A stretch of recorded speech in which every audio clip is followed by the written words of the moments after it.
Hey everyone, thanks for tuning in to Near Disney. It's the Wednesday show where us panel of local real estate experts and Disney enthusiasts get together to have a chat about what's going on with the real estate market, what's going on with all things that are coming to Orlando, and of course, everything within a 25-mile radius of Cinderella's castle. Before we get into it, let's cue the theme song.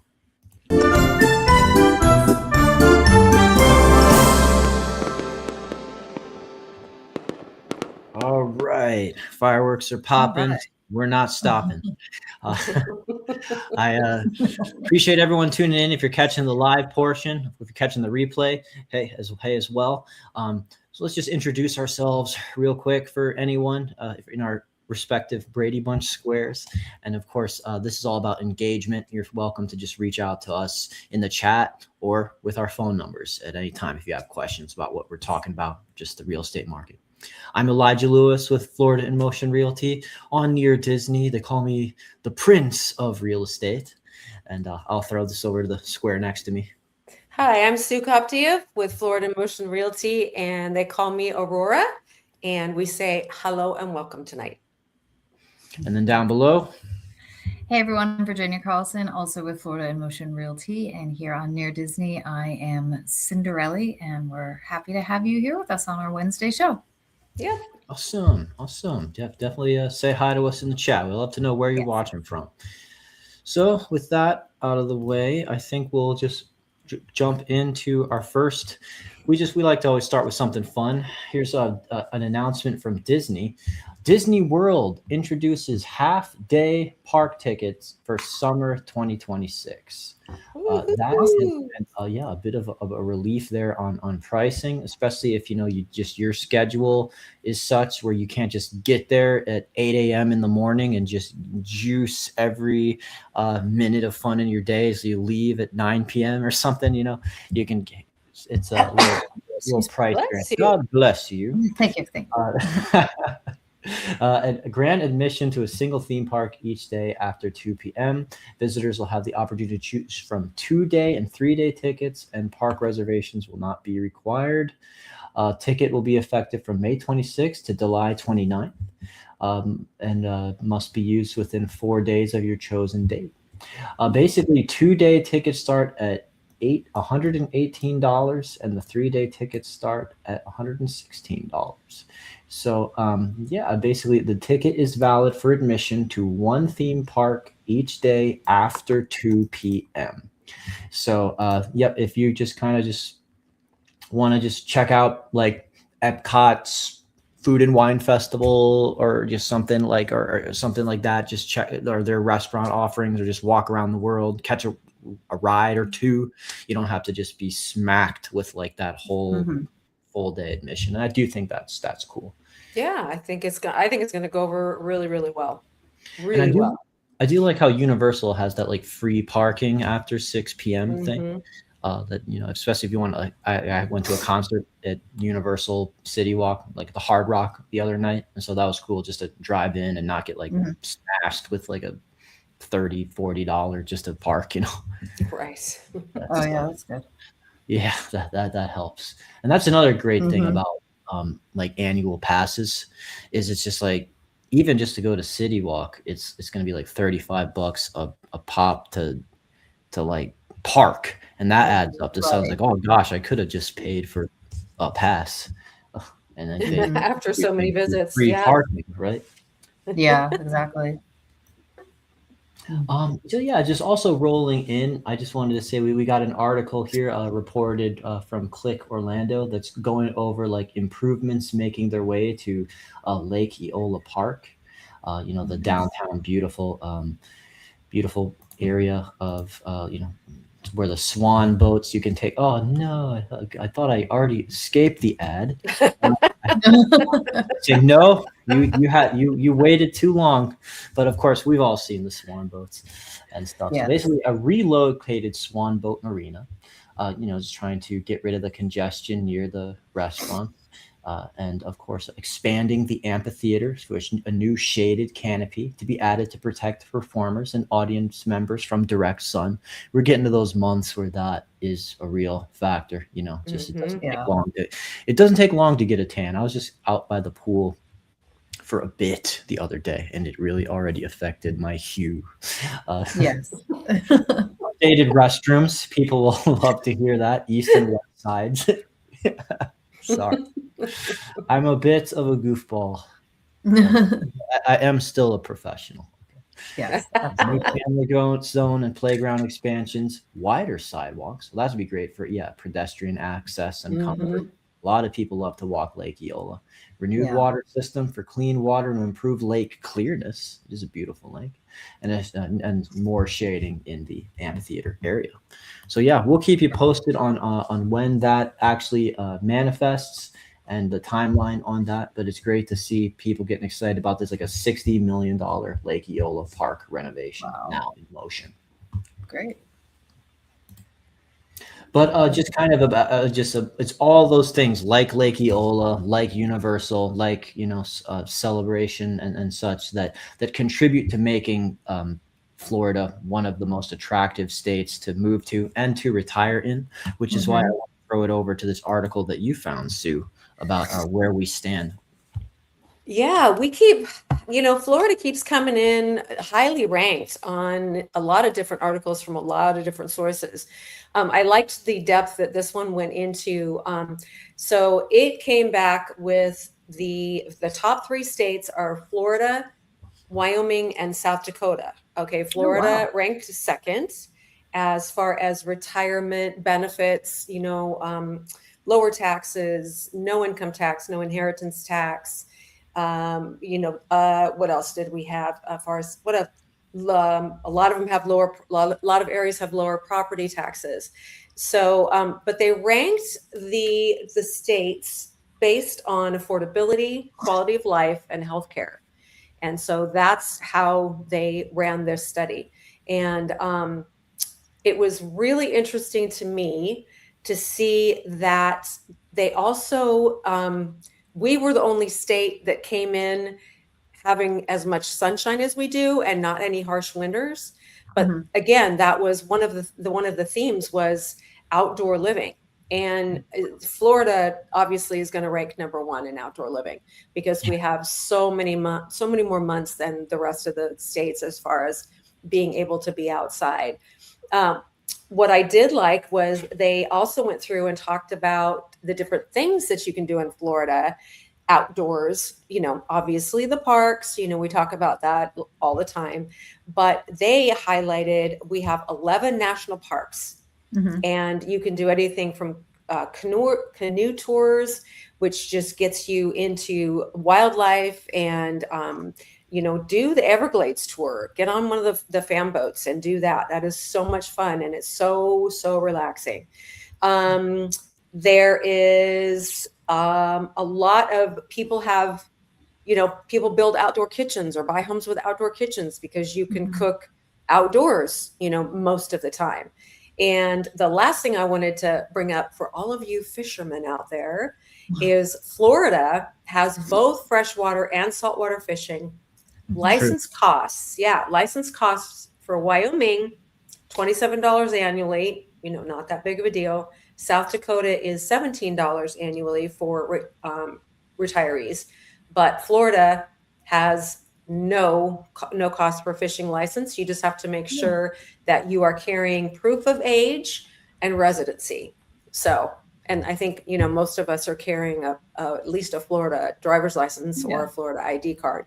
Sure. So, cool. I mean, when you're retired, it's just like, every expense adds up, no matter how small, Yes, it does. To provide just access to nature like that and for free. And that's a good point about saltwater. That wouldn't be in Wyoming. So I just say when you're comparing the lifestyles, we got flamingos, they got buffaloes. Yeah. It's going to be up to you to make that personal preference. I think I'll take the flamingos. That's right. Yeah. I'll throw this over to you now, Virginia, about this interesting article you found from marthastewart.com that was like a guide to sellers. This is a great time to sell right now.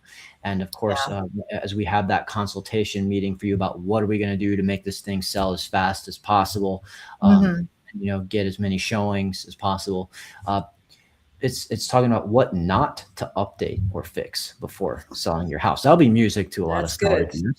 It's true, because I think a lot of people, when they think about selling their home, they think, oh, I have to redo the entire kitchen and put in all these high-end appliances and all this, really show-stopping things.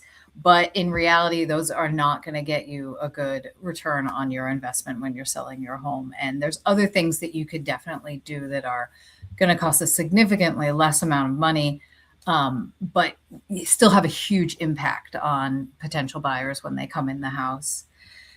So sellers should avoid high-cost cosmetic renovations, like I said, full kitchen remodels or replacing working appliances. Like, there's no need to do that.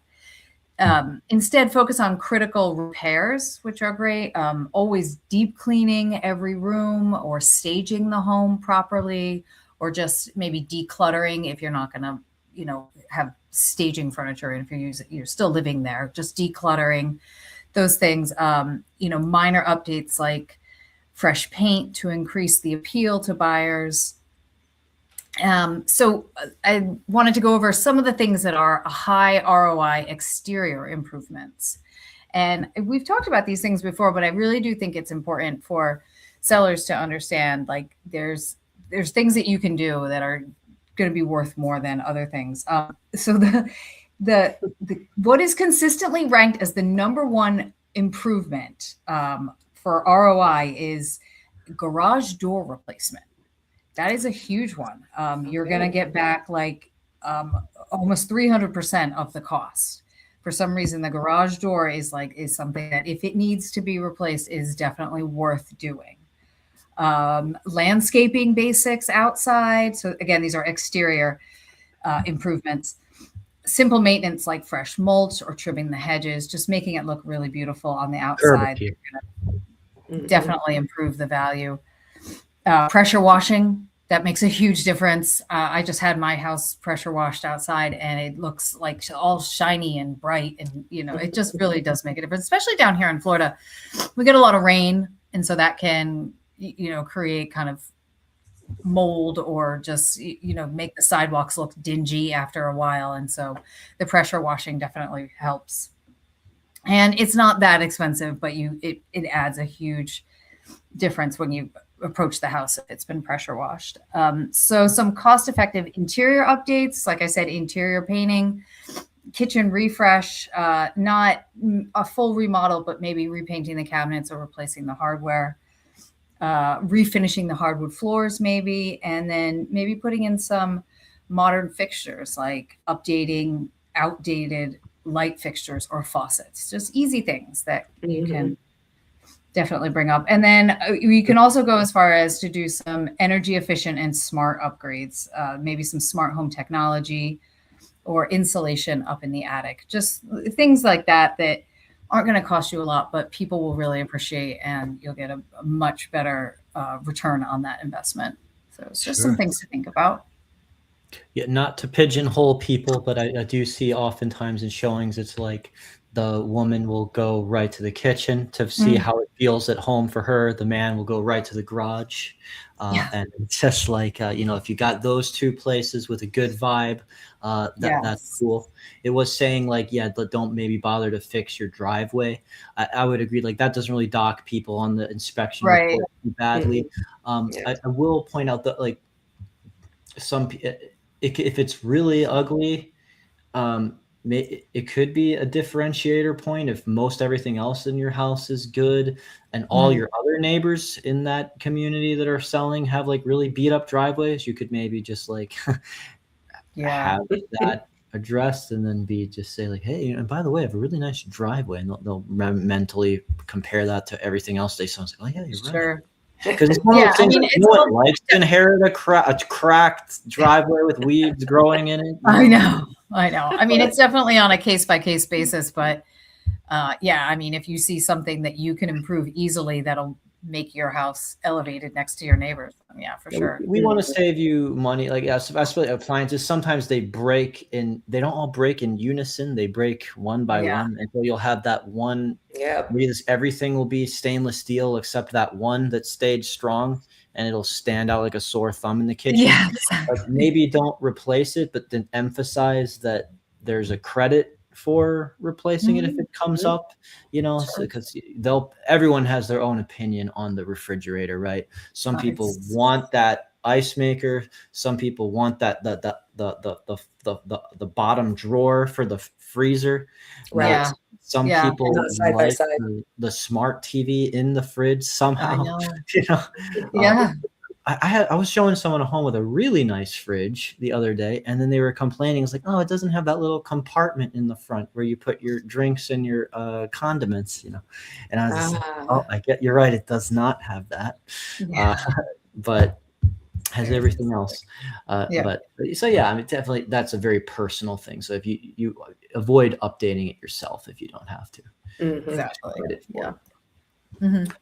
Found this article here from List Reports that they posted to their Instagram that I thought was also just kind of a good reminder about like what impacts your debt to income ratio, something that will come up in the home purchase process. Ask your loan officer how different financial decisions will income your debt to income ratio before making a move. DTI isn't just a qualification number. It directly influences what loan options you may or may not have, your interest rate, and how much home you can afford. So basically, they'll break down how things like new credit lines, car payments, or paying down debt will shift your buying power. Monthly debt payments here, and that's going to, of course, affect your debt to income ratio. Car loans, credit cards, student loans, and other debts increase your DTI. If Dave Ramsey were here, he'd be saying, get rid of all of this. Yes, he would. every individual person, your own ability and, comfort level with doing that. But hey, less debt can be more freedom. Your income, higher stable income can help lower your DTI ratios. Sometimes people are moving because they got a new job. And unfortunately, the higher paying job that you're about to get to change your life, you don't have 2 years of that income reported yet because you're just about to start that. So just have a conversation with your lender there and maybe just have all the documents from the new employer. Credit card balances, high balances can raise your monthly minimum payments, and they just that'll eat into the comfortability of your percent of the mortgage and your monthly income. Future mortgage payment, larger home payment can increase your debt to income. And co-signed loans tied to your name may count against your DTI, even if someone else pays them. Like, in many cases, we see grandma or mom is super cool and co-signs the loan for you with the best intentions, but then it does affect if for whatever reason, unexpected or other, when mom or grandma is trying to make another real estate investment, the history of what they co-signed, like with you, will be a factor in, even if you're the one paying. You say, oh, don't just help me get the loan and I'll always pay. Definitely have that conversation. Yeah. So, all right, that is cool. And gift funds are also great from them if they don't want to just be on the loan. That's a great maybe alternative to say if they don't want to be affected that way. So, Sue, we have a listing from you here on a beautiful place called Margaritaville, named after the Jimmy Buffett song and the paradise of his relaxation music. I'm going to play the video here. Unfortunately, we don't have audio for it right now, but I will let you kind of talk over it and share what's special about this and why it's a great opportunity for living near Disney. Yes, absolutely. This is an 8-bedroom, 9-bath, lakefront living, laid-back island vibes. This is Margaritaville Resort Orlando, and with Key West charm. This home has bright coastal interiors, a private pool and spa, overlooking the lake that it backs up to, right in the center of Margaritaville. It is all about easy living, easy entertaining. This space is open and inviting, and you've got room for everybody. Every room has their own bathroom. And this is just minutes from Disney, Universal, Epic, SeaWorld. And so you get the mixed, excitement of all of what Central Florida offers, but then everything that Margaritaville Resort Orlando offers. They have pools, they have downtown Margaritaville shopping and restaurants. There's live music events. The hotel is just a great, fun place to hang out. I can guarantee you probably have not, if you've never been to any Margaritaville location, you haven't seen anything like this. And so even in Key West pales in charm to this little resort here. So it's a getaway, it's a family, vacation spot, or it's an income producing short-term rental for you. If you're looking as an investor, from an investor side, you can do both. You can live in this home full-time, you can live in it part-time, or rent it out the rest of the time, or you can strictly leave it in the rental income pool. And it's totally up to you. The owner has complete discretion on how they want to access and use their home. So you've got the bars are downtown, and you've got the St. Somewhere Spa. There's a kids club. And just remember, when you get a hold of me to show you this listing, you must wear flip-flops. That is the dress code. So you don't want any high heels, tennis shoes, maybe if they're a good color. But this is 3052 Parrot Head Place in Margaritaville. And we have listing just under 1.2 million. So. Yep. One of the great short-term vacation rental opportunities near Disney, like minutes away. Great to be available. Not all communities will accommodate that super short-term. And you do, of course, have the rental history to provide to show its income history, and that it's a worthy investment.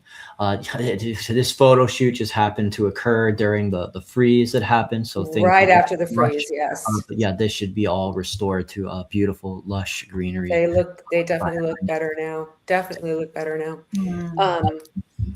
And I was going to say another thing about the house, and I just totally left me because I got locked into how, how everything looked after our freeze. It'll come to you. No, that's okay. Yeah, just love to remind people. It shows. That's always the best, when it shows better than the pictures. Yes, exactly. Absolutely. That's my favorite comment to get as a point of feedback as a realtor, when they say, "Oh, this shows even better than the pictures." Yeah. Yes. And you're going to write an even better offer now. Yeah. That's funny. Just one last little update we have about what's happening locally.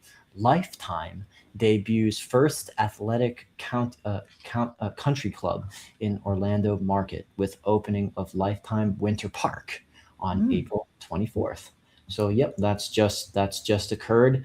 Basically, Winter Park, Florida has officially opened its highly anticipated Lifetime Winter Park Athletic Country Club, bringing a transformative new wellness destination to Central Florida and making it the brand's debut in the Orlando market. So the first time we're seeing Lifetime Fitness here, spanning more than 173,000 square feet across 5 acres, like a resort-style destination, and a first-of-its-kind experience that seamlessly integrates fitness, recovery, nutrition, and social connection in one holistic environment.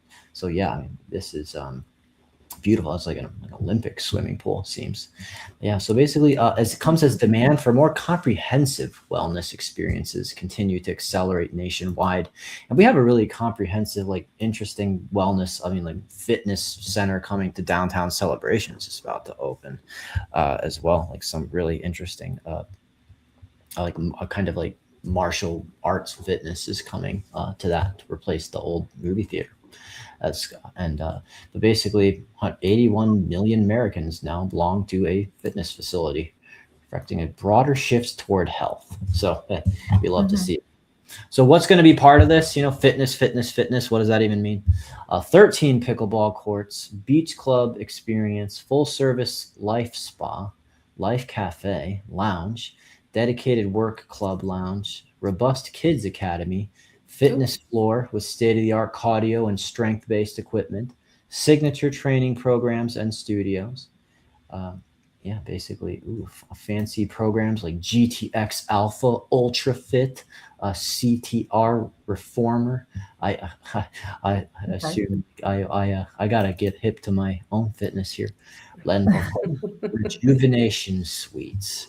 So hey, that's fun. Good to know that experiences like this are going to be easy driving distance to us more than ever. So the excuses will not be able to matter anymore. No more excuses. I want to throw something in just at the end. All right, did you have anything else, Elijah, that you were going to bring up? That was all that I had prepared. So we always refer to our little boxes here as the Brady Bunch squares. Okay. And I'm the only one in this group that literally was watching the Brady Bunch as a Brady Bunch aged child. And I heard on the news, I just thought this was a really fun trivia fact. I heard on the news this week that the house was owned by HGTV, and they sold it to an individual. She has, after they had completely put it back to the way the Brady Bunch house looked, they spent a ton of money renovating it to put it back to the way it was on set. And so this individual purchased it, and she is not living in it. She's got it for preservation events and fan experiences. But the really cool thing is Los Angeles County has designated it as a historical landmark. So it can never be torn down. So I think I thought that was awesome. That's great. That is some fun lore to match where how we do this show. Square format. I have the power to shift you guys around. Yes, you do. Yes. It's the story of two lovely ladies who are also bringing up very lovely children. But I don't know if they all have hair of gold. A few. Cinderella has hair of gold. Yes, she does. Yes. All right. Well, that's a fun little factoid there. See, we have fun. We have fun. We don't just talk business and real estate here, but we do have fun doing that for you. So our phone numbers are here. If you ever want to call us, have a conversation about the area or the housing market, whether you're buying or selling. We were just happy to share our expertise with you. And all things within a 25-mile radius of Cinderella's Castle. Hit the like button. That helps out. And of course, we're on the path to 10,000 subscribers. We've made some great progress lately. We've seen a lot of explosive growth thanks to your viewership. We'll get there very soon. And continue to bring you good content. We will stay alive this Friday and this Monday. So take care. I'm just going to throw it over to Kim Hawk, the fairy godmother of real estate, to sign us out. Bye. Good night.